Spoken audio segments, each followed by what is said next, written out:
હું આમ આદમી પાર્ટી રાજકોટ શહેર પ્રમુખ દિનેશ જોશી। રાજકોટના વોર્ડ નંબર 3માં વર્ષોથી સમસ્યા છે, સુવિધાના નામે શૂન્ય। આજે રાજકોટના વોર્ડ નંબર 3ના યાગરાજ નગરમાં કોઈ જાતની સુવિધા નથી, રોડ, રસ્તા, પાણી, ગટર, કોઈ સુવિધા નહીં। ત્યારે એ લોકો 7-8 વર્ષથી રહે છે, વેરા ભરે છે, ત્યારે એની પાછળની સાઈડમાં એક પણ મકાન ન હોવા છતાં નવો રોડ થઈ ગયો। શા માટે? કે ભાજપના નેતાના પ્લોટ છે।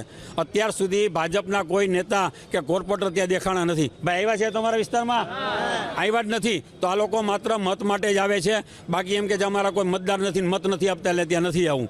આજે હું તમને કહી દઉં કે એ લોકોને માત્ર મતમાં જ રસ છે, મતનું જ રાજકારણ કરવું છે લોકોના। આજે આ તમે જોઈ શકો છો, મારી પાસે રજૂઆત માટે તારીખ સહિતની ચિઠ્ઠી છે।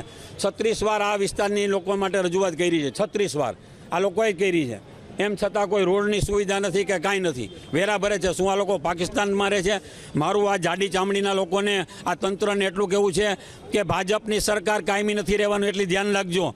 તમે એના હાથા બનીને ફરો છો, પણ કાયમી નથી રહેવાનું એટલું ધ્યાન રાખજો તમે લોકો।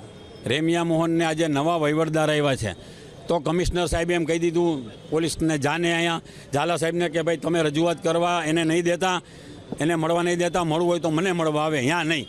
એટલે અમે એને મળવા જવાના છીએ। 20 થી 25 હજાર લોકો રહે છે સાહેબ। આવી છે ને સમસ્યા રાજકોટના ward number 6, ward number 18, 16, 12 number, 11 number, કેટલા અને 1 નંબર, આ બધી સુવિધા આજે મેં તમને પ્રોબ્લેમ કીધા બધી જગ્યાએ છે। પણ આ જાડી ચામડીના કોર્પોરેટર જ્યાંથી ગયા છે એ ભગવાન તમને કહી દઉં કે અહીંયા આમ આદમી પાર્ટી જેવી સરકાર બેહે ને તો જ આ રોડ રસ્તાનું કામ થશે।